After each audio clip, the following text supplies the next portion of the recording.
So in a previous video I stated that the four-wheel drive wasn't working. Now it is.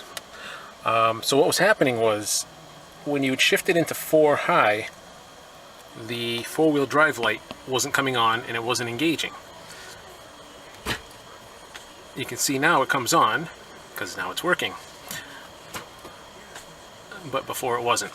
So what I ended up having to do was replace one of the transmission solenoids on the transfer case. There's a 4 high, 4 low, and a neutral. And from what I've read, the 4 high is the one that normally goes out. So purchased one from the dealer and installed it, and that fixed it.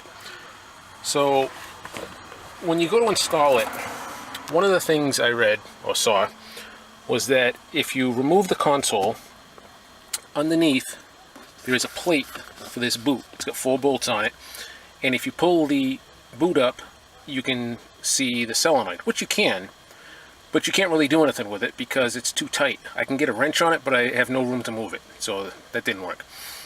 So I ended up having to do it from underneath. So let me go underneath and show you what it was I had to do.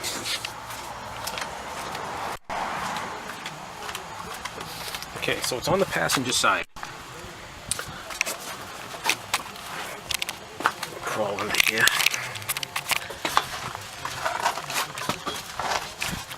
Okay, so the solenoid, I don't know if you can see it, but it's right up in there. You know, this is a transfer case here. This is a engine transmission transfer case. Okay, so it's up on the top of it, right back in there. Now the only problem is I couldn't get a wrench on there. If you have like a 22mm crowfoot, then you could probably do it, but I didn't. So what I ended up doing was cutting the wire on the old solenoid because I knew I wasn't going to use it, and I was able to slip a socket over it and get it off that way. The ratchet was actually too big and I couldn't use that, so I had to use my torque wrench, which had a smaller head. I was able to get it off that way and then screw in the new one. So that worked. I didn't have to do the other ones, which are on the other side of the transfer case. Now while I was under here, I also redid the transmission pan gasket and filled up the fluid. So this is your drain,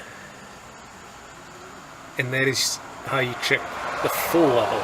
So these transmissions don't have a dipstick, so there's a tube that connects to this here, and when you fill the transmission, when it gets to the top of that tube, it starts dumping out there, and that's how you know it's full.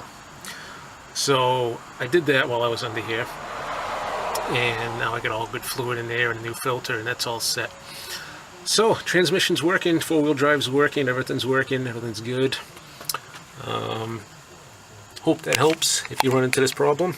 If you got any questions, let me know, and give a thumbs up, give a like, and I'll talk to you later.